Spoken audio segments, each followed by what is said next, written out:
বিসমিল্লাহির রহমানির রহিম। হুজুরে পাক সাল্লাল্লাহু আলাইহি ওয়াসাল্লামের পরলোক গমন। জেনে রাখো যে হুজুরে পাক সাল্লাল্লাহু আলাইহি ওয়াসাল্লামের মধ্যে তার জীবিত বা মৃত অবস্থায় তার বাক্যে ও কার্যে সুন্দর ও শ্রেষ্ঠতম আদর্শ নিহিত। তার জীবনের সব কার্যই দর্শকদের জন্য মহা আদর্শস্বরূপ এবং সূক্ষ্ম দৃষ্টিসম্পন্ন লোকদের জন্য জ্ঞানগর্ভ উপদেশ সদৃশ। কেননা ওনচে আল্লাহর নিকট অধিক সম্মানিত ব্যক্তি আর কেউ নাই। তিনি ছিলেন আল্লাহ তাআলার প্রিয়তম বন্ধু, অন্তরঙ্গ প্রেমাস্পদ, তার সাথে গুপ্ত পরামর্শকারী। তিনি ছিলেন তার পরম পছন্দনীয় বান্দা, রাসূল ও নবী। তার দিকে লক্ষ্য করো, আল্লাহ তাআলা কি তাকে তার নির্দিষ্ট সময় হওয়ার পর এক মুহূর্তও অবসর দিয়েছিলেন? তিনি তা দেননি, বরং তিনি তার সম্মানিত ও ভারপ্রাপ্ত ফেরেশতাদেরকে তার পবিত্র আত্মা নিয়ে যাওয়ার জন্য প্রেরণ করেছিলেন। তারা তার পবিত্র ও সম্মানিত আত্মা গ্রহণ করার জন্য যথেষ্ট পরিশ্রম করেছিল এবং তার পবিত্র শরীর থেকে পবিত্র আত্মা আল্লাহর রহমত, সন্তুষ্টি, উত্তম এবং মঙ্গলের দিকে, বরং রহমানের সান্নিধ্যে সত্যের দ্বারে নিয়ে যাওয়ার জন্য ব্যস্ত ছিল। এতৎসত্ত্বেও তার প্রাণ বের হতে তার কষ্টবোধ হয়েছিল এবং তা তার মুখমণ্ডলে প্রকাশ পেয়েছিল। তার শব্দ উচ্চে উঠেছিল, তার বর্ণ পরিবর্তিত হয়েছিল, ললাটমণ্ডল ঘর্মসিক্ত হয়েছিল, হস্তদ্বয় ছড়িয়ে গিয়ে তার দক্ষিণ ও বাম পার্শ্বে বিস্তৃত হয়ে পড়েছিল। যারা তখন তার নিকটে উপস্থিত ছিল তারা তার মৃত্যুতে ক্রন্দন করতে লাগল এবং তার কষ্ট দেখে পরিশ্রান্ত ও দিশাহারা হয়ে গেল। সুতরাং দেখা গেল যে নবুয়াত ও রেসালাত প্রাপ্তি সত্ত্বেও তার তাকদীর রদ হয়নি। সত্যের সাহায্যকারী, মানুষের সুসংবাদ বহনকারী ও সতর্ককারী হওয়া সত্ত্বেও কি তাকে ক্ষমা করে দেয়া হয়েছে? না, তা হয়নি, বরং মৃত্যুদূতের ওপর যা আদেশ হয়েছে সে তা পালন করেছে এবং লাওহে মাহফুজে বা সুরক্ষিত ফলকে যা লিপিবদ্ধ আছে তদনুযায়ী সে তার কাজ করেছে। এই হল হুজুরে পাক সাল্লাল্লাহু আলাইহি ওয়াসাল্লামের অবস্থা, অথচ তিনি আল্লাহর নিকট প্রশংসিত, মর্যাদা ও হাউজে কাউসারের অধিকারী। রোজ কিয়ামতে তিনি সর্বপ্রথম কবর থেকে উত্থিত হবেন। হাসরের মাঠে তিনি সাফায়াতের অধিকারী হবেন। এটা বড়ই আশ্চর্যের বিষয় যে আমরা তার অবস্থা দেখে উপদেশ গ্রহণ করি না এবং আমরা সে অবস্থাসমূহ বিশ্বাস করি না, বরং আমরা প্রবৃত্তির পূজারী, পাপের সারথি। আমাদের মন কেন এই নবীশ্রেষ্ঠ হুজুরে পাক সাল্লাল্লাহু আলাইহি ওয়াসাল্লামের অবস্থা দেখে উপদেশ গ্রহণ করে না? তিনি ধর্মভীরুদের মধ্যে সর্বশ্রেষ্ঠ জন এবং বিশ্বপালকের প্রিয়তম বন্ধু। আমরা কি চিরদিন জীবিত থাকব? আল্লাহর নিকট আমাদের মন্দ কার্য সত্ত্বেও আমরা কি সম্মানিত হব? তা কখনোই হতে পারে না, বরং আমাদের বিশ্বাস আমরা সবাই দোজখের দিকে অগ্রসর হচ্ছি। তারপর তা থেকে ধর্মভীরু ব্যতীত আর কেউই নাজাত পাবে না। আমরা তাতে যার বলে ধারণা করি, কিন্তু তা থেকে বের হতেও আশা করি। আমরা আমাদের আত্মার উপর অত্যাচার করেছি। আল্লাহর কসম, আমরা আল্লাহভীরু নই। মহাপ্রভু আল্লাহ তাআলা বলেছেন, তোমাদের মধ্যে এমন কেউ নেই যে তার নিকট না আসবে। তা তোমাদের প্রভুর পক্ষে একটি পূর্ব নির্দিষ্ট ব্যাপার। তারপর যারা আল্লাহভীরু তাদেরকে আমি মুক্তি দেব এবং পাপীদেরকে তথায় অপমানিত করে ত্যাগ করব। সুতরাং প্রত্যেক লোকই তার নিজের দিকে যেন লক্ষ্য করে দেখে যে সে পাপীদের অধিক নিকটবর্তী না ধর্মভীরুদের অধিক নিকটবর্তী।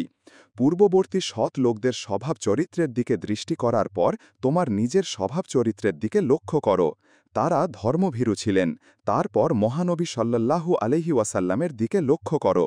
তিনি তার আদেশের ওপর দৃঢ় বিশ্বাসের সাথে সুপ্রতিষ্ঠিত ছিলেন, কেননা তিনি সর্বশ্রেষ্ঠ ব্যক্তি ছিলেন, ধর্মভীরুদের নেতা ছিলেন। তারপর চিন্তা করো, দুনিয়া ত্যাগ করা কালে কিরূপ কষ্ট হয়েছিল এবং চিরস্থায়ী বেহেস্তের পথে গমনকালে তার উপর কিরূপ কঠিন অবস্থার সৃষ্টি হয়েছিল। হজরত আবদুল্লাহ ইবনে মাসুদ রাদিয়াল্লাহু তাআলা আনহু বলেছেন, হুজুরে পাক সাল্লাল্লাহু আলাইহি ওয়াসাল্লামের সাথে সাক্ষাৎ করার জন্য আমরা হজরত আয়েশা রাদিয়াল্লাহু তাআলা আনহা এর গৃহে প্রবেশ করলাম। যখন তার জীবনের শেষ মুহূর্ত আসন্ন হয়ে এলো, তিনি আমাদের দিকে দৃষ্টিপাত করে দুচোখের অশ্রু বিসর্জন করতে লাগলেন। তারপর তিনি বললেন, তোমাদের প্রতি আশীর্বাদ, আল্লাহ তোমাদেরকে আসানে রাখুন। তিনি তোমাদেরকে আশ্রয় দিন, তিনি তোমাদেরকে সাহায্য করুন। আমি তোমাদেরকে আল্লাহ ভয়ের জন্য শেষ উপদেশ দিয়ে যাচ্ছি। তোমরা কোন শহর, বন্দর, তার অধিবাসী এবং তোমাদের প্রভুর কোনরূপ ঔদ্ধতা প্রকাশ করো না। আমার বিদায়ের মুহূর্ত অত্যাসন্ন। আমাকে আল্লাহর নিকট, সিদরাতুল মুনতাহার নিকট, বেহেস্তের নিকট, হাউজে কাউসারের নিকট গমন করতে হবে। নিজেদের লোকদেরকে তোমরা আমার এ বাণী শুনিয়ে দিও এবং আমার পর যারা তোমাদের এ ধর্মে প্রবেশ করবে তাদেরকেও এ কথা শুনিয়ে দিও। আমার পক্ষ থেকে সবার জন্য সালাম ও আল্লাহর রহমত। বর্ণিত আছে যে হুজুরে পাক সাল্লাল্লাহু আলাইহি ওয়াসাল্লাম ফেরেশতা জিব্রাইলকে তার মৃত্যুর সময় বলেছিলেন, আমার পরে আমার উম্মতের জন্য কে থাকবে? তখন আল্লাহ তাআলা ফেরেশতা জিব্রাইলের নিকট জানিয়ে দিলেন, হে জিব্রাইল, তুমি আমার বন্ধুকে এই সুসংবাদটি জানিয়ে দাও যে আমি তার উম্মতকে কোনো শাস্তি প্রদান করব না, এবং তাকে আরও সুসংবাদ প্রদান করো যে সর্বপ্রথম তাকেই কবর থেকে বের করা হবে যখন লোকদেরকে পুনরুত্থান করা হবে, আর সেই তোমাদের সবার সর্দার হবে। তার উম্মত বেহেশতে প্রবেশ না করা পর্যন্ত অন্যান্য উম্মতের বেহেশতে প্রবেশ করা হারাম হবে। হুজুরে পাক সাল্লাল্লাহু আলাইহি ওয়াসাল্লাম বলে গেছেন যে জিব্রাইলের মুখে একথা শুনে আমার চক্ষু শীতল হয়েছিল। হজরত আয়েশা রাদিয়াল্লাহু তাআলা আনহা বর্ণনা করেছেন যে হুজুরে পাক সাল্লাল্লাহু আলাইহি ওয়াসাল্লাম তার মৃত্যুরোগের সময় বলেছিলেন যে তোমরা 7টি মশক থেকে 7টি পাত্রে পানি উঠিয়ে তদ্বারা আমাকে গোসল করাবে। আমরা তার নির্দেশ অনুযায়ী তাই করেছিলাম। তিনি তাতে শান্তি লাভ করে গৃহ থেকে বের হলেন এবং মসজিদে মুসল্লিদের নামাজ পড়ালেন। তিনি ওহদের যোদ্ধাদের জন্য ক্ষমা প্রার্থনা এবং দোয়া করলেন। তিনি আনসারদের সম্বন্ধে ওসিয়ত করলেন যে, হে মুহাজিরগণ, তোমাদের সংখ্যা বৃদ্ধি পাচ্ছে। আনহারদের সংখ্যা যা এখন আছে তাই থাকবে, বৃদ্ধি পাবে না। আনসারগণ আমার বিশিষ্ট উম্মাত, তাদের নিকট আমি আশ্রয় নিয়েছি। তাদের সম্মানিত অর্থাৎ ধার্মিক লোকদেরকে সম্মান করবে এবং তাদের দোষ ত্রুটি ক্ষমা করে দেবে। তারপর তিনি বললেন, আল্লাহ এক বান্দাকে দুনিয়া এবং আল্লাহর নিকট যা আছে এই দুটো বস্তুর মধ্যে একটিকে পছন্দ করতে বলা হয়েছে। সে যা আল্লাহর নিকট আছে তাই পছন্দ করেছে। একথা শুনে হজরত আবু বকর রাদিয়াল্লাহু তাআলা আনহু অঝরে ক্রন্দন করতে লাগলেন, কেননা তিনি ওই কথা দ্বারা হুজুরে পাক সাল্লাল্লাহু আলাইহি ওয়াসাল্লামের নিজের কথাই বুঝে নিয়েছিলেন। হুজুরে পাক সাল্লাল্লাহু আলাইহি ওয়াসাল্লাম বলেছিলেন, হে আবু বকর, মসজিদের দিকের এসব দুয়ার বন্ধ করে দাও, শুধু আবু বকরের দুয়ার বন্ধ করো না, কেননা আবু বকরের চেয়ে উত্তম সাহাবী সম্বন্ধে আমার জানা নেই। হজরত আয়েশা রাদিয়াল্লাহু তাআলা আনহা বলেছেন, হুজুরে পাক সাল্লাল্লাহু আলাইহি ওয়াসাল্লাম আমার গৃহে আমার পালার দিনে তার থুথু ও আমার থুথুকে একত্র করেছিলেন। আমার ভ্রাতা আব্দুর রহমান একটি মেসওয়াক নিয়ে আমার গৃহে প্রবেশ করলেন। হুজুরে পাক সাল্লাল্লাহু আলাইহি ওয়াসাল্লাম তার দিকে দৃষ্টিপাত করতে লাগলেন। আমি বুঝলাম যে তিনি মেসওয়াক দেখে সন্তুষ্ট হয়েছেন। তখন আমি তাকে জিজ্ঞেস করলাম, মেসওয়াকটি কি আপনার জন্য গ্রহণ করব? তিনি মস্তক দ্বারা ইশারা করলেন। তখন মেসওয়াকটি আমি আমার ভ্রাতার নিকট হতে গ্রহণ করে তা হুজুরে পাক সাল্লাল্লাহু আলাইহি ওয়াসাল্লামের মুখের মধ্যে প্রবেশ করিয়ে দিলাম। কিন্তু মেসওয়াকটি খুবই শক্তবোধ হওয়ার কারণে আমি বললাম, মেসওয়াকটি আমি চিবিয়ে আপনার জন্য নরম করে দেই। তাতে তিনি তার মস্তক নেড়ে সম্মতি জানালে আমি মেসওয়াকটি চিবিয়ে তার জন্য নরম করে দিলাম। অতপর তিনি তদ্বারা মেসওয়াক করলেন। তার সম্মুখে একটি পানির পাত্র ছিল। তিনি তার মধ্যে নিজের হস্ত প্রবেশ করিয়ে দিয়ে বলতে লাগলেন, আল্লাহ ব্যতীতে উপাস্য নেই, নিশ্চয় মৃত্যুর যন্ত্রণা আছে। অতপর তিনি তার হস্ত স্থির করে রেখে বলতে লাগলেন, আল ইলাহার রফি এল আলা, অর্থাৎ উচ্চতম বন্ধুর সমিতে।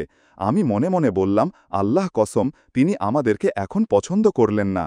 হজরত সাঈদ ইবনে আবদুল্লাহ রহমতুল্লাহি আলাইহি এর পিতা বলেছেন, যখন আনসারগণ মসজিদের মধ্যে অবস্থানকালে হুজুরে পাক সাল্লাল্লাহু আলাইহি ওয়াসাল্লামকে কিছুটা সুস্থ অবস্থায় দেখতে পেলেন, তখন হজরত আব্বাস রাদিয়াল্লাহু তাআলা আনহু হুজুরে পাক সাল্লাল্লাহু আলাইহি ওয়াসাল্লামের নিকট এসে তাদের মনের কথা তাকে জানালেন। হজরত আলী রাদিয়াল্লাহু তাআলা আনহু ও তাকে একই কথা জানালেন। তারপর হজরত ফজল রাদিয়াল্লাহু তাআলা আনহু ও হুজুরে পাক সাল্লাল্লাহু আলাইহি ওয়াসাল্লামের নিকট উপস্থিত হয়ে তা তার নিকট বললেন। তিনি তার হাত বাড়িয়ে দিয়ে বললেন, তোমরা আমার হাত ধরো।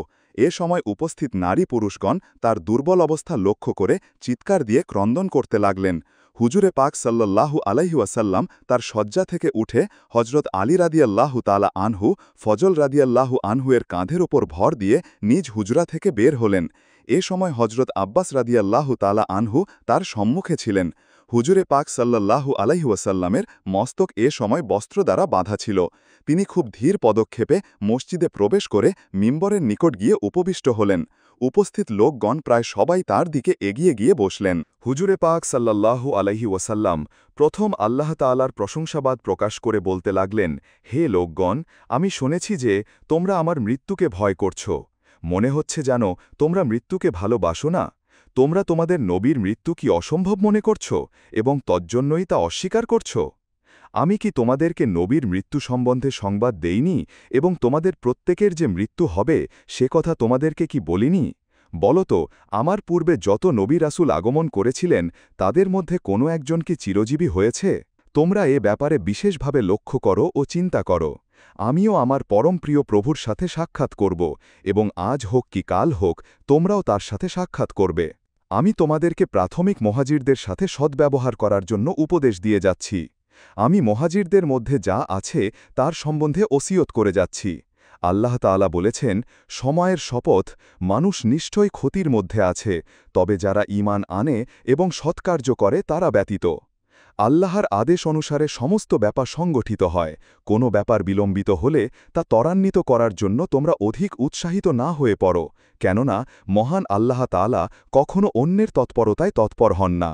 জেনে রাখবে, যে ব্যক্তি আল্লাহর ওপর জয়ী হতে চায় নিশ্চয়ই আল্লাহ তাকে পরাভূত করবেন। যে ব্যক্তি আল্লাহর সাথে প্রবঞ্চনা করে অবশ্য আল্লাহ তাকে প্রবঞ্চিত করেন। তোমরা কি দুনিয়ায় অশান্তি সৃষ্টি করবে? তোমাদের আত্মীয় স্বজনদের সাথে সম্পর্কের সূত্র ছিন্ন করে ফেলবে? হে উপস্থিত লোকগণ, আমি তোমাদেরকে আনসারদের সাথে সদ্ব্যবহার করার ওসিয়ত করছি। হে মুহাজিরগণ, মনে রেখো, আনসারগণই তোমাদেরকে পরম আদর ও যত্নে আশ্রয় দিয়েছে এবং তারাই তোমাদের পূর্বে ঈমানের আশ্রয় নিয়েছে। তোমরা তাদের সাথে অবশ্যই উত্তম ব্যবহার করবে। তারা কি তাদের ফল ও শস্যের অংশীদার করেনি? তারা কি তাদের গৃহে তাদের স্থান দেয়নি? তারা কি তাদের অভাবের সময় তোমাদের প্রয়োজনকে নিজেদের প্রয়োজনের তুলনায় অগ্রবর্তী করেনি? তোমরা সতর্ক হও, কোনো ব্যক্তিকে দুই ব্যক্তির উপর শাসন কর্তৃত্ব দেয়া হলে সে তাদের মঙ্গল সাধন করবে এবং তাদের মন্দ কার্য ক্ষমা করবে। সতর্ক হও, আমি তোমাদের প্রহরী তুল্য, তোমরা আমার সাথে মিলিত হবে। উপস্থিত জনতা, সতর্ক হও, তোমাদের জন্য যে হাউজের প্রতিজ্ঞা করা হয়েছে তা আমার হাউজ। তা শাম দেশের অন্তর্গত বসরা শহর ও ইয়েমেনের অন্তর্গত ছানায়া শহরের মধ্যে যে দূরত্ব রয়েছে তার থেকেও অধিক বিস্তৃত। ওই হাউজের মধ্যে থেকে কাউসারের ফোয়ারা প্রবাহিত। তার পানি দুগ্ধ থেকেও অধিক শুভ্র, মাখন থেকেও কোমল এবং মধু থেকেও অধিক মিষ্ট। যে তার পানি পান করে সে আর কখনো তৃষ্ণার্থ হয় না। তার প্রস্তরগুলো মণিমুক্তা, তার তলদেশে মহামূল্যবান প্রস্তর নির্মিত। যে তা থেকে রোজ কিয়ামতে বঞ্চিত হবে সে সমস্ত মঙ্গল থেকে বঞ্চিত হবে। সতর্ক হও, যে ব্যক্তি রোজ কিয়ামতে সেখানে আমার নিকট থাকতে ভালোবাসে সে যেন তার রসনা বন্ধ করে রাখে। অবশ্য যে কথা বলা আবশ্যক তা বলতে বাধা নেই। এ সময় হজরত আব্বাস রাদিয়াল্লাহ তাআলা আনহু বললেন, হে আল্লাহর নবী, কুরাইশদের সম্বন্ধে আমাদেরকে ওসিয়ত করুন। তিনি বললেন, এই ব্যাপারে কুরাইশদের যে ওসিয়ত করছি। মানুষ কুরাইশদের অনুসরণকারী, ধার্মিক লোকগণ তাদের ধার্মিকদের এবং পাপী লোকগণ তাদের পাপীদের অনুসরণকারী। হে কুরাইশগণ, তোমরা মানুষের সাথে উত্তম ব্যবহার করবে। হে লোকগণ, পাপ সম্পদকে পরিবর্তন করে এবং কুস্বভাব চরিত্রকে মন্দ করে। যখন সাধারণ লোকগণ সৎ হয় তখন তাদের নেতাগণও সৎ হয়, যখন সাধারণ লোকগণ অসৎ হয় তাদের নেতাগণও অসৎ হয়। আল্লাহ তাআলা বলেছেন, ওয়াকাযালিকা নুওয়াল্লি বা'খাযা যালিমিনা বা'গাম বিগম, অর্থাৎ এরূপে আমি কোনো পাপীদের অন্য পাপীদের ওপর প্রাধান্য দেব, এটা তাদেরই অর্জিত বস্তুর জন্য। হজরত আবদুল্লাহ ইবনে মাসুদ রাদিয়াল্লাহু তাআলা আনহু থেকে বর্ণিত আছে যে হুজুরে পাক সাল্লাল্লাহু আলাইহি ওয়াসাল্লাম হজরত আবু বকর রাদিয়াল্লাহু তাআলা আনহুকে বলেছিলেন, হে আবু বকর। তিনি বললেন, ইয়া রাসূলাল্লাহ, আমি উপস্থিত। তখন হুজুরে পাক সাল্লাল্লাহু আলাইহি ওয়াসাল্লাম বললেন, হে আবু বকর, মৃত্যু উপস্থিত এ কথা সত্য। হজরত আবু বকর রাদিয়াল্লাহু তাআলা আনহু বললেন, হে আল্লাহর নবী, আল্লাহর নিকট যে রহমত রয়েছে তদ্বারা আপনাকে অভ্যর্থনা করার জন্য এই মৃত্যু। অবশ্য আমাদের জানা নেই যে আপনি কোথায় চলে যাবেন।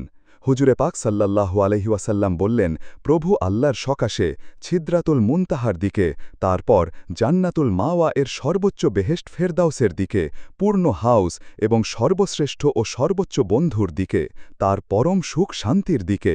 হজরত আবু বকর রাদিয়াল্লাহু তাআলা আনহু তখন বললেন, ইয়া রাসূল আল্লাহ, কে আপনাকে গোসল করাবে? তিনি বললেন, আমার পরিবারবর্গের মধ্যে নিকটতর ব্যক্তি এবং তন্মধ্যে সর্বাধিক নিকটতর ব্যক্তি।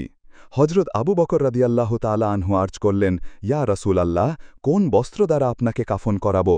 তিনি বললেন, আমার এই পরিধানের বস্ত্র দ্বারা, ইয়েমেনে নির্মিত জুব্বা দ্বারা এবং মিসরের শুভ্য বস্ত্র দ্বারা। তারপর তিনি জিজ্ঞেস করলেন, আমরা আপনার জানাজা কিরূপে আদায় করব? হজরত ইবনে মাসউদ রাদিয়াল্লাহু তাআলা আনহু বলেন যে, আমরা এ সময় রোদন করতেছিলাম এবং আমাদের নবীও ক্রন্দন করতেছিলেন। তারপর তিনি বললেন, তোমরা থাকো, আল্লাহ তোমাদেরকে ক্ষমা করুন এবং তোমাদের নবী থেকে আল্লাহ তোমাদেরকে মঙ্গল দান করুন।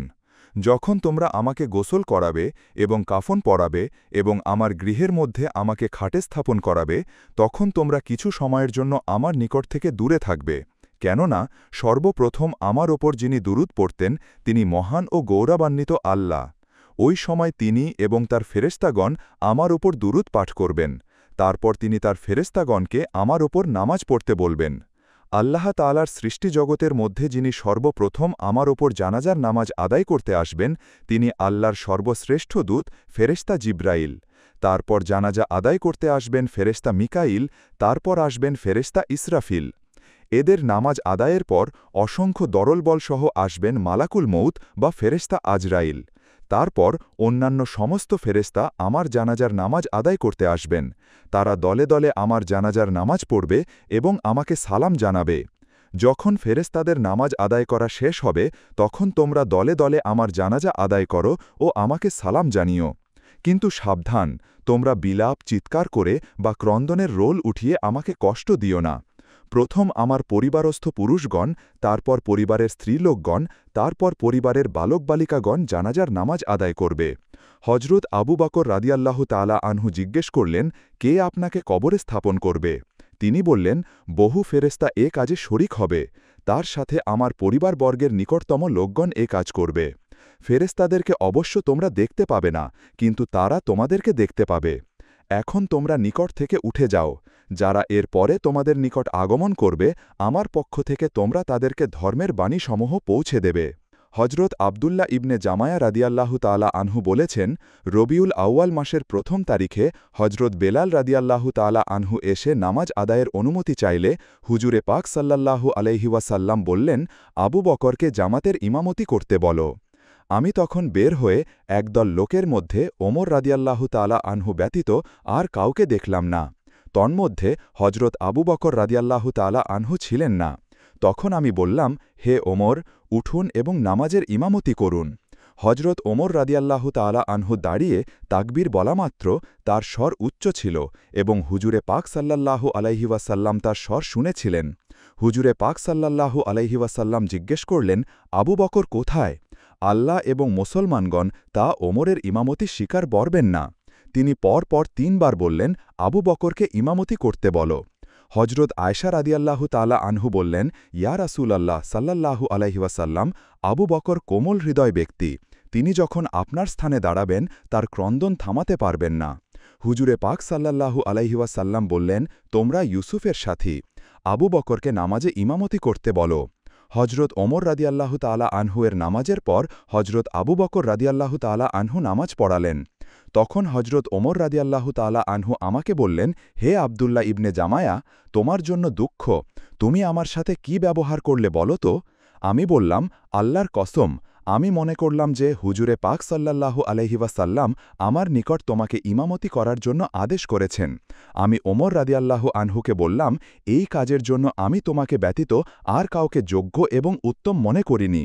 হজরত আয়শা রাদিয়াল্লাহু তাআলা আনহু বলেন, আমি আবু বকর রাদিয়াল্লাহু তাআলা আনহুয়ের পক্ষ হতে যে আপত্তি করেছিলাম তার কারণ হল তিনি সংসার ত্যাগী ছিলেন। নেতৃত্ব ও শাসনকার্যের বহু বিপ্লব ও অশান্তি থাকে, তবে আল্লাহ যাকে নিরাপদ রাখেন তার ক্ষেত্রে ব্যতিক্রম আছে। আমি ভয় করেছিলাম যে জনসাধারণ ও হুজুরে পাক সাল্লাল্লাহু আলাইহি ওয়াসাল্লামের জীবিতাবস্থায় ভালোবাসবে না যে হুজুরে পাক সাল্লাল্লাহু আলাইহি ওয়াসাল্লামের স্থানে অন্য কেউ নামাজ আদায় করে। তবে যদি আল্লাহ অন্য ইচ্ছা না করেন, আবু বকর নামাজ পড়লে তারা তাকে ঈর্ষা করবে এবং তার বিরুদ্ধে বিদ্রোহ ঘোষণা করবে এবং তাকে মন্দ বলবে। যখন আল্লাহর আদেশ হয় এবং তার বিধান হয়, আল্লাহই তাকে ইহলোক ও ধর্মের ব্যাপারে রক্ষা করবেন। হজরত আয়েশা রদিয়াল্লাহু তাআলা আনহা বলেন যে, হুজুরে পাক সাল্লাল্লাহু আলাইহি ওয়াসাল্লামের ইন্তেকালের দিনের প্রথম ভাগে তাকে একটু সুস্থ দেখালেতে লাগল। লোকগণ তার নিকট থেকে বিদায় হয়ে যার যার গৃহে চলে গেল এবং নিজ নিজ কাজে লিপ্ত হল। তখন হুজুরে পাক সাল্লাল্লাহু আলাইহি ওয়াসাল্লামের নিকট আমরা শুধু তার বিবিগণই ছিলাম। আমরা তখন এমন আশা ও আনন্দের মধ্যে ছিলাম যেমনটা আমাদের জীবনে খুবই কম হয়েছে। এক সময়ে হুজুরে পাক সাল্লাল্লাহু আলাইহি ওয়াসাল্লাম আমাদেরকে বললেন, তোমরা একটু বাইরে যাও, একজন ফেরেশতা আমার নিকট আসার অনুমতি চাইছে। তখন আমি ব্যতীত অন্যান্য সব মহিলাই বাইরে চলে গেলেন। এ সময় হুজুরে পাক সাল্লাল্লাহু আলাইহি ওয়াসাল্লামের মস্তক আমার ক্রোড়ে ছিল। তিনি উঠে বসলেন। এবার আমিও উঠে গৃহের এক কোণে চলে গেলাম। ফেরেশতারা এসে বহুক্ষণ ধরে হুজুরে পাক সাল্লাল্লাহু আলাইহি ওয়াসাল্লামের সাথে গোপনে আলাপ করলেন। কিছুক্ষণ পর হুজুরে পাক সাল্লাল্লাহু আলাইহি ওয়াসাল্লাম আমাকে ডাকলেন। আমি তার নিকট চলে এলে আবার তার মস্তক আমার ক্রোড়ে স্থাপন করলেন। অতপর তিনি স্ত্রীলোকগণকে তার নিকটে ডাকলেন। আমি বললাম, ইয়া রাসূলাল্লাহ সাল্লাল্লাহু আলাইহি ওয়াসাল্লাম, যিনি আপনার নিকট এলেন ইনি তো জিব্রাইল ফেরেশতা নন। হুজুরে পাক সাল্লাল্লাহু আলাইহি ওয়াসাল্লাম বললেন, হে আয়েশা, ইনি মালাকুল মউত।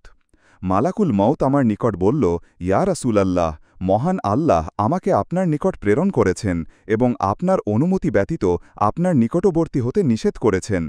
তিনি আমাকে বলে দিয়েছেন, যদি আপনি আমাকে অনুমতি না দেন তবে যেন আমি ফিরে চলে যাই, আর যদি অনুমতি দেন তবে আপনার নিকটবর্তী হব, আর আপনি আদেশ না করা পর্যন্ত আপনার রুহের প্রতি হস্তক্ষেপ করব না।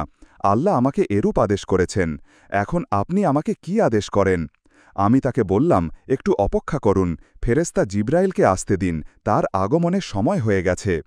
হজরত আয়েশা রাদিয়াল্লাহু তাআলা আনহা বলেন, হুজুরে পাক সাল্লাল্লাহু আলাইহি ওয়াসাল্লামের কথা শুনে আমাদের সামনে এমন ব্যাপার পরিষ্কার হয়ে গেল যার কোনো তদবির বা প্রতিকার করার মতো কিছুই আমাদের হাতে রইল না।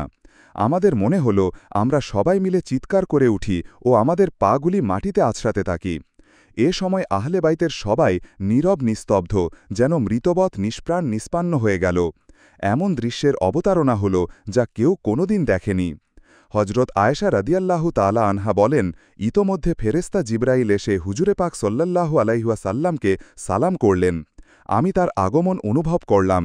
আহলে বাইত বা নবী গৃহের সব লোক পুনরায় বের হয়ে গেলেন। জিব্রাইল গৃহমধ্যে প্রবেশ করে বললেন, মহিয়ান ও গরিয়ান আল্লাহ তাআলা আপনাকে সালাম জানিয়েছেন এবং বলেছেন আপনি কেমন আছেন, অথচ তিনি আপনার অবস্থা সম্যক অবগত আছেন। তিনি আপনার সম্মান ও মর্যাদাকে পূর্ণ করতে ইচ্ছা করেছেন এবং তা আপনার উম্মতের মধ্যে প্রতিষ্ঠা করার ইচ্ছা করেছেন। তিনি বললেন, আমি যন্ত্রণা পাচ্ছি। তিনি বললেন, সুসংবাদ নিন, আল্লাহ তাআলা আপনার জন্য যা প্রস্তুত করে রেখেছেন তাকে আপনাকে পৌঁছে দিতে ইচ্ছা করেছেন। হুজুরে পাক সাল্লাল্লাহু আলাইহি ওয়াসাল্লাম বলেছেন, হে জিব্রাইল, মৃত্যুর ফেরেশতা আমার অনুমতি প্রার্থনা করছে। তখন ফেরেশতা জিব্রাইল বললেন, হে মুহাম্মদ সাল্লাল্লাহু আলাইহি ওয়াসাল্লাম, নিশ্চয়ই আপনার প্রভু আপনার সাথে সাক্ষাৎ করতে উদগ্রীব। তিনি যে আপনার সাথে সাক্ষাৎ করতে ইচ্ছা করেন আমি কি তা আপনাকে জানাইনি? আল্লাহর কসম, মালাকুত মউত কখনও কারো প্রাণহরণ করার সময়ে তার থেকে তার অনুমতি প্রার্থনা করেনি এবং করবেও না। তবে আপনার প্রভু আপনার সম্মানকে পূর্ণ করবেন এবং তিনি আপনার জন্য উদগ্রীব। হুজুরে পাক সাল্লাল্লাহু আলাইহি ওয়াসাল্লাম বললেন, তা হলে মালাকুত মউত আগমন না করা পর্যন্ত আপনি এখান থেকে চলে যাবেন না। অতপর তিনি আবার স্ত্রীলোকগণকে তার নিকটে ডাকলেন। কন্যা হজরত ফাতেমা জোহরা রাদিয়াল্লাহ তাআলা আনহাকে ডেকে বললেন, মা আমার, তুমি আমার নিকটে এসে বসো। তখন হজরত ফাতেমা রাদিয়াল্লাহ তাআলা আনহা তার একান্ত নিকটবর্তী হলে তিনি তার কর্ণের কাছে স্বীয় মুখ নিয়ে নিম্ন স্বরে কি যেন বললেন। সে কথা শুনে হজরত ফাতেমা রাদিয়াল্লাহ তাআলা আনহায়ের দুচোখ থেকে অশ্রুর ধারা ছুটল। তিনি ক্রন্দন শুরু করলেন। তার অবস্থা দিশাহারা লোকের ন্যায় হল। তার রসনা থেকে কোনো কথাই আর বের হল না। কন্যার এরূপ পেরেশান অবস্থা দেখে হুজুরে পাক সাল্লাল্লাহু আলাইহি ওয়াসাল্লামও যেন আর স্থির থাকতে পারলেন না। তিনি ইশারায় তার মস্তক নত করতে বললেন। তিনি পিতার আদেশ পালন করলেন। তখন হুজুরে পাক সাল্লাল্লাহু আলাইহি ওয়াসাল্লাম আবার কন্যার কানের নিকট মুখ নিয়ে পুনরায় কি যেন বললেন। এবার দেখা গেল এক বিপরীত অবস্থা।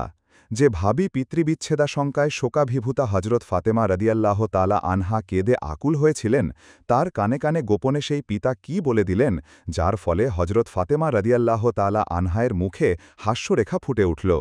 কিন্তু তিনি মুখে কিছু বললেন না। হজরত আয়শা রদিয়াল্লাহ তালা আনহা বলেন, আমরা এ দৃশ্য অবলোকন করে বিস্ময়াপন্ন হলাম এবং হজরত ফাতেমা রদিয়াল্লাহ তালা আনহায়ের নিকট এর কারণ জিজ্ঞাসা করলাম। তিনি বললেন, পিতাজি আমার কানে কানে প্রথমবার বলেছিলেন যে আমার তোমাদের নিকট থেকে চিরবিদায় আসন্ন। তারপর দ্বিতীয়বার তিনি আমার কানে কানে বললেন, মা, আমি তোমার জন্য দোয়া করছি, তুমি আমার বিয়োগে অস্থির হও না, ধৈর্য ধারণ করো। আমি আল্লাহর নিকট দোয়া করছি আমার পরিজনদের মধ্যে অতি শীঘ্র সর্বপ্রথম তুমি আমার সাথে গিয়ে মিলিত হবে এবং আমার সাথে বসবাস করবে। এতে আমার মন প্রশান্ত হল ও তার ফলেই আমার অধরে হাস্যরেখা ফুটে উঠেছিল। ক্রমেই যখন হুজুরে পাক সাল্লাল্লাহু আলাইহি ওয়াসাল্লামের অবস্থা নাজুক এবং করুণ হয়ে আসছিল, হজরত ফাতেমা রদিয়াল্লাহ তালা আনহা তার প্রিয় পুত্রদ্বয় ইমাম হাসান ও ইমাম হোসাইন রদিয়াল্লাহ তালা আনউকে তাদের বিদায়মান মাতামহের নিকট নিয়ে এলেন। তিনি তার পরম স্নেহের কলিজার টুকরা দৌহিত্রদ্বয়কে জীবনের শেষবারের মতো স্নেহ ও আদর করলেন। একটু পরেই মালাকুল মৌত উপস্থিত হয়ে হুজুরে পাক সাল্লাল্লাহু আলাইহি ওয়াসাল্লামকে সালাম করলেন এবং তার নিকট অনুমতি চাইলেন। তিনি তাকে অনুমতি দান করলেন। মালাকুত মৌত বসলেন। তিনি বললেন, আপনি এখন আমাকে আমার পরম প্রভুর সাথে সাক্ষাৎ করিয়ে দিন। মালাকুত মৌত বললেন, হাঁ, আপনার প্রভুও আজ আপনার সাথে সাক্ষাৎ করার জন্য বড়ই উদ্গ্রীব। আপনার সম্বন্ধে আপনার প্রভুর যে ইতস্ততা ছিল আর কারো সম্বন্ধে কখনো তদ্রূপ হয়নি। তিনি অন্য কারোরই প্রাণ হরণ করতে আমাকে তার অনুমতি গ্রহণ করতে বলেননি। আপনার চরম মুহূর্ত একটু পরেই। এ কথা বলেই তিনি বের হয়ে গেলেন। ঠিক তহুর্তে ফেরেশতা জিব্রাইল এসে বললেন, ইয়া রাসূলাল্লাহ সাল্লাল্লাহু আলাইহি ওয়াসাল্লাম, আপনার প্রতি সালাম। দুনিয়ায় এই আমার শেষ অবতরণ। ওহির নজুল শেষ হয়ে গেছে। আপনার অবর্তমানে দুনিয়ায় আমার আর কোনো প্রয়োজন নেই। এখন থেকে আমি আমার স্থানেই অবস্থান করব। হজরত আয়েশা রাদিয়াল্লাহু তালা আনহা বলেন, আমি হুজুরে পাক সাল্লাল্লাহু আলাইহি ওয়াসাল্লামের পবিত্র মস্তক আমার বক্ষের মধ্যস্থলে স্থাপন করে তার বক্ষদেশ ধরে রাখলাম। তিনি তখন পুনঃ পুনঃ অচৈতন্য হয়ে পড়তেছিলেন।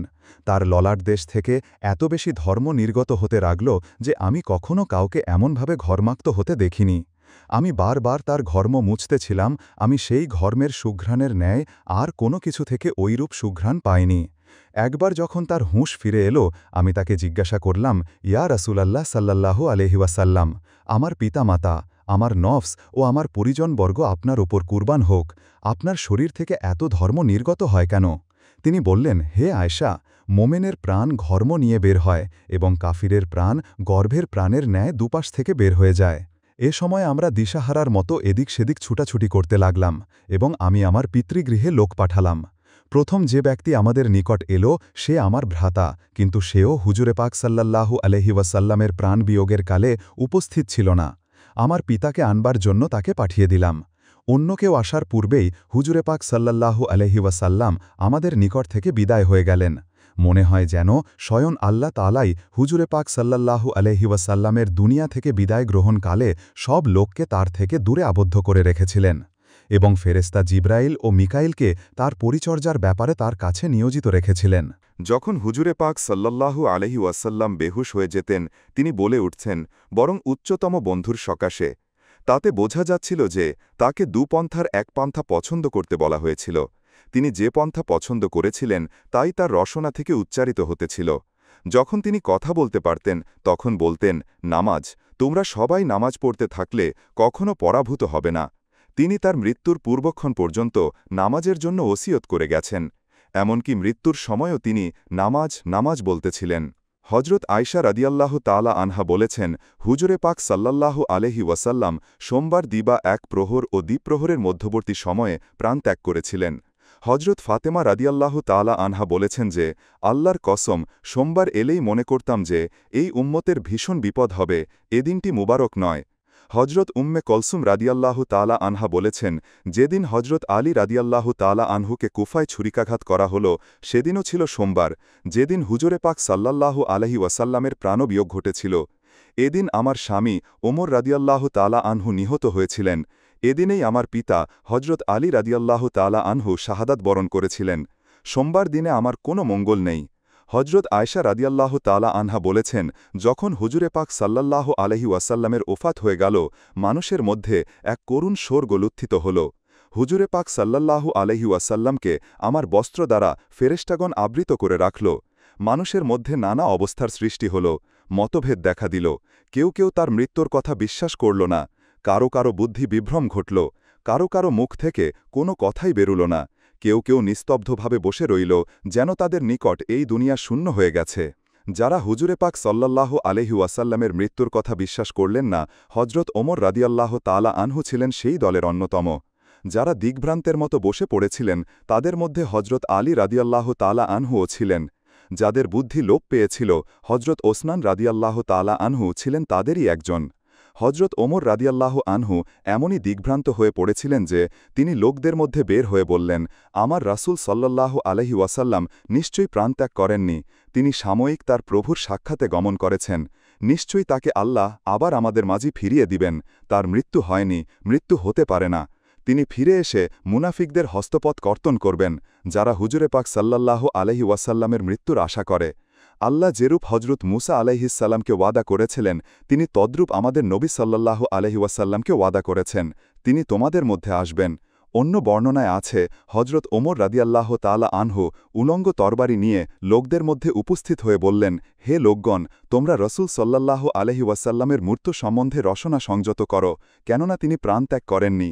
আল্লাহর কসম, আমি যেন কাউকে বলতে না শুনি যে হুজুরে পাক সাল্লাল্লাহু আলাইহি ওয়াসাল্লাম মৃত্যুবরণ করেছেন। যদি কেউ এরূপ কথা বলে, তাকে আমি এই তরবারির আঘাতে দ্বিখণ্ডিত করে ফেলব।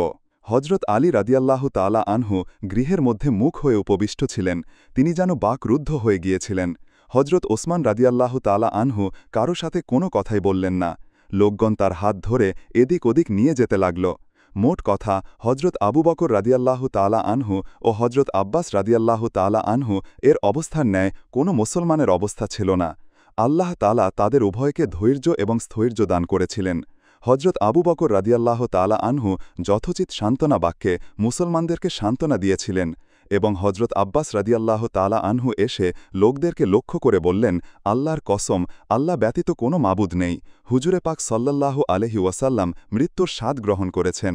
আল্লাহ তাআলা তার জীবদ্দশায়ও তাকে লক্ষ্য করে বলেছেন, ইন্নাকা মাইয়িতুন ওয়া আল্লাহুম মাইয়িতুনা সুম্মা ইন্নাকুম ইয়াউমাল কিয়ামাতি ইনদা রব্বিকুম তাখতাসিমুন, অর্থাৎ নিশ্চয় তুমি মৃত্যুবরণ করবে এবং তারাও মৃত্যুবরণ করবে, তারপর রোজ কিয়ামতে তোমরা তোমাদের প্রভুর সামনে বিবাদ করতে থাকবে।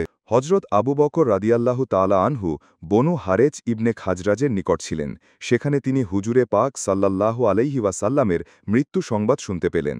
এ খবর শোনামাত্র তিনি দ্রুত হুজুরে পাক সাল্লাল্লাহু আলাইহি ওয়াসাল্লামের নিকট চলে গেলেন। সেখানে পৌঁছে তিনি তার দিকে এক দৃষ্টিতে তাকিয়ে থেকে অবনত হয়ে তার ললাট দেশে চুম্বন করলেন। তারপর তিনি বলতে লাগলেন, হে আল্লাহর রাসূল সাল্লাল্লাহু আলাইহি ওয়াসাল্লাম, আমার পিতামাতা আপনার ওপর কুরবান হোক, আল্লাহ আপনাকে দুবার মৃত্যু দেবেন না। আল্লাহর কসম, আপনার মৃত্যু হয়েছে। অতপর তিনি দ্রুত জনসাধারণের নিকট চলে গেলেন এবং তাদেরকে সম্বোধন করে বললেন, হে লোকগণ, যে ব্যক্তি মোহাম্মদের ইবাদাত করে সে জেনে রাখুক যে মোহাম্মদের মৃত্যু হয়েছে, আর যে ব্যক্তি মোহাম্মদের প্রভুর ইবাদাত করে সেও জ্ঞাত হোক যে তিনি চিরঞ্জীব, তার মৃত্যু নেই। আল্লাহ তাআলা বলেছেন, মোহাম্মদ রাসূল ব্যতীত অন্য কিছু নয়, তার পূর্বেও রাসূলগণ গত হয়ে গেছেন। যদি তার মৃত্যু হয় অথবা তিনি নিহত হন, তোমরা কি তোমাদের পশ্চাতে ফিরে যাবে? যেমন কোরআনে পাকে রয়েছে, ওয়ামা মুহাম্মাদুন ইল্লা রাসূলুন কাদ খালাত মিন কাবলিহির রুসুলু আফাই মাতা আও কুতিলান কালাবতুম আলা আক্কাবিকুম। হজরত আবু বকর রাদিয়াল্লাহু তাআলা আনহু এর মুখে উচ্চারিত এ পবিত্র আয়াত শুনে এমন অবস্থা হল যে সে আয়াত যেন ওই দিন ব্যতীত তারা পূর্বে আর কখনো শ্রবণ করেনি। অন্য বর্ণনায় আছে, যখন হুজুরে পাক সাল্লাল্লাহু আলাইহি ওয়াসাল্লামের মৃত্যু সংবাদ হজরত আবু বকর রাদিয়াল্লাহু তাআলা আনহু এর নিকট পৌঁছল, তিনি তার ওপর দরুদ পড়তে পড়তে গৃহে প্রবেশ করলেন। তার চক্ষু দিয়ে অশ্রু প্রবাহিত হচ্ছিল এবং তার গ্রন্থির শব্দ কড়াইয়ের মধ্যে উত্তপ্ত পানির টকবক শব্দের ন্যায় উত্থিত হচ্ছিল। তা সত্ত্বেও তার কার্য ও বাক্য সময়ানুরূপ ছিল। কোনরূপ আবেগ, উচ্ছ্বাস বা হতাশার নিদর্শন ছিল না তার কোনো আচরণে। তিনি হুজুরে পাক সাল্লাল্লাহু আলাইহি ওয়াসাল্লামের নিকটবর্তী হয়ে ঝুঁকে পড়ে হুজুরে পাক সাল্লাল্লাহু আলাইহি ওয়াসাল্লামের মুখের ওপর থেকে চাদর সরালেন এবং তার ললাট ও দুই গণ্ডে চুম্বন করলেন। এ সময় তিনি সুইয় মুখমণ্ডল মুছতেছিলেন এবং রোদন করতেছিলেন। তিনি বললেন, আমার পিতামাতা, আমার প্রাণ ও আমার পরিবার পরিজন আপনার উপর কুরবান হোক। আপনি জীবিত ও মৃত উভয় অবস্থায় অত্যুত্তম। আপনার মৃত্যুতে নবুয়াত খতম হয়েছে, যা অন্যান্য নবীদের মৃত্যুতে হয়নি। অর্থাৎ নবুয়াত আপনার মর্যাদা থেকে অধিক এবং আমাদের ক্রন্দন থেকে বড়। আপনি বিশেষ নবী ছিলেন, কেননা আপনি সবার জিম্মাদার। যদি আপনার মৃত্যু আপনার ইচ্ছামতো না হতো, তাহলে আপনার শোকে আমাদের প্রাণ উৎসর্গ হতো। যদি আপনি ক্রন্দন করতে নিষেধ না করতেন, তবে নিশ্চয়ই আপনার জন্য আমাদের অশ্রুর ধারা কখনোই শেষ হতো না। আপনি আপনার প্রভুর নিকট আমাদের কথা স্মরণ করিয়ে দেবেন। আপনি যদি আমাদের মধ্যে শান্তি স্থাপন করে না যেতেন, আমরা পশুত্বের মধ্যে এখনও বিচরণ করতাম। কিন্তু আপনারই হেদায়েতের ফলে আমরা পশুত্ব থেকে মুক্তি পেয়েছি। হে মাবুদ, তুমি আমাদের পক্ষ থেকে এই সংবাদ তোমার নবীর নিকট জানিয়ে দাও এবং তোমার নবীর নীতি ও আদর্শ আমাদের মধ্যে সর্বতোভাবে রক্ষা করো। হজরত আবদুল্লাহ ইবনে ওমর রাদিয়াল্লাহ তাআলা আনহু থেকে বর্ণিত আছে যে, যখন হজরত আবু বকর রাদিয়াল্লাহ তাআলা আনহু হুজুরে পাক সাল্লাল্লাহু আলাইহি ওয়াসাল্লামের গৃহে প্রবেশ করে দরুদ ও আল্লাহ প্রশংসাবাদ করতে লাগলেন, গৃহের অধিবাসীগণ তখন এমন শোরগোল করতেছিলেন যে মসজিদে নামাজরত মুসল্লিদের কানেও তা গিয়ে পৌঁছল। হজরত আবু বকর রাদিয়াল্লাহ তাআলা আনহু যখনই কোনো কিছু বলতে শুরু করতেন, শোরগোল আরও বৃদ্ধি পেত। এই মুহূর্তে এক ব্যক্তি গৃহদ্বারে দণ্ডায়মান হয়ে নিম্নোক্ত উপদেশবাণী উচ্চারণ করলে শোরগোল কিছুটা বন্ধ হল। ওই ব্যক্তি উচ্চাইশ্বরে বললেন, হে আহলে বায়েত, আপনাদের ওপর সালাম। প্রত্যেক ব্যক্তিরই মৃত্যু হবে। প্রত্যেক লোকেরই আল্লাহর বিষয়ে একজন প্রতিনিধি থাকে। প্রত্যেক আশা আকাঙ্ক্ষার স্থল থাকে এবং প্রত্যেক ভয়ের মুক্তি থাকে। আপনারা আল্লাহর ওপর ভরসা করুন এবং তার ওপর সব কিছু সোপর্দ করুন। এই বাণী শ্রবণ করে গৃহবাসীগণ কথা কে বলছে তা বুঝতে পারল না, কিন্তু তাদের ক্রন্দন তখন বন্ধ হল।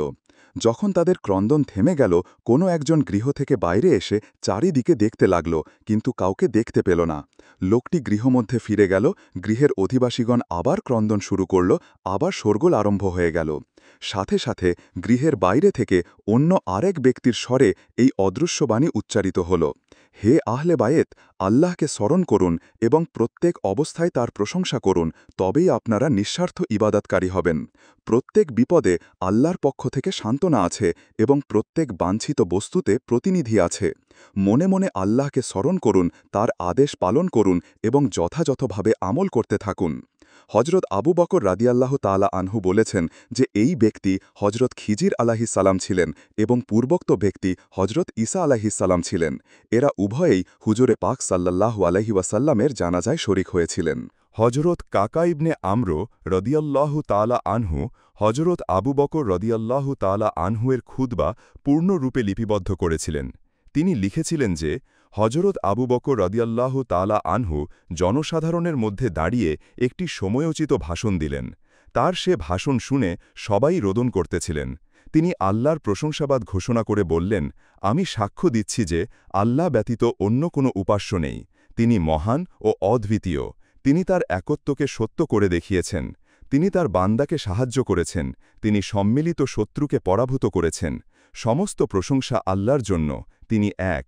আমি সাক্ষ্য দিচ্ছি যে হজরত মুহাম্মদ সাল্লাল্লাহু আলাইহি ওয়াসাল্লাম তার বান্দা ও রাসূল, তিনি সর্বশেষ নবী।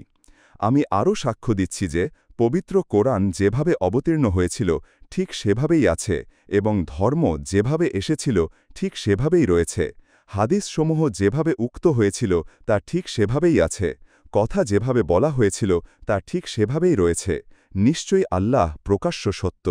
হে মাবুদ, তোমার বান্দা, তোমার রাসূল, তোমার নবী, তোমার বন্ধু, তোমার পছন্দনীয় দাস, তোমার মনোনীত দাস হজরত মুহাম্মদ সাল্লাল্লাহু আলাইহি ওয়াসাল্লামের ওপর দরুদ পাঠাও, এমন দরুদ যা তোমার সৃষ্টির মধ্যে অন্য কোনো বান্দার ওপর পাঠাওনি। হে মাবুদ, তোমার আশীর্বাদ, তোমার ক্ষমা, তোমার রহমত এবং তোমার বরকতকে নবী শ্রেষ্ঠ, শেষ নবী, ধর্মভীরুদের নেতা হজরত মুহাম্মদ সাল্লাল্লাহু আলাইহি ওয়াসাল্লামের ওপর বর্ষণ করো। তিনি কল্যাণ ও মঙ্গলের নেতা, কল্যাণ ও মঙ্গলের পথ প্রদর্শক এবং দয়ালু রাসূল। হে মাবুদ, তার মর্যাদা তোমার নিকটবর্তী করো, তার প্রমাণকে বড় করো, তার স্থান সম্মানিত করো এবং তাকে প্রশংসিত ও সম্মানিত স্থানে পৌঁছে দাও। পূর্ব ও পরে মহামনীষীগণের যেন তিনি ঈর্ষার পাত্র হন। রোজ কিয়ামতে তার প্রশংসিত স্থানের উপকার আমাদেরকে দান করো। ইহলোক ও পরলোকে আমাদের মধ্যে তাকে প্রতিনিধি করো এবং তাকে বেহেশতের মধ্যে সর্বাধিক মর্যাদা দান করো এবং তাকে আমাদের অবলম্বনীয় করো। হে মাবুদ, হজরত মোহাম্মদ সাল্লাল্লাহু আলাইহি ওয়াসাল্লামের ওপর এবং তার পরিবারবর্গের ওপর বরকত দান করো, যেরূপ হজরত ইব্রাহিম আলাইহিসসালামের ওপর এবং তার পরিবারবর্গের ওপর বরকত দান করেছিলেন। নিশ্চয়ই তুমি প্রশংসিত ও সম্মানিত। হে মানব মণ্ডলী, যে ব্যক্তি হজরত মোহাম্মদ সাল্লাল্লাহু আলাইহি ওয়াসাল্লামের ইবাদত করে সে জানবে যে হজরত মোহাম্মদ সাল্লাল্লাহু আলাইহি ওয়াসাল্লাম মৃত। আর যে ব্যক্তি মহিয়ান গরিয়ান আল্লাহ তাআলার ইবাদত করে সে জানবে যে আল্লাহ তাআলা নিশ্চয়ই জীবিত, তার মৃত্যু নেই।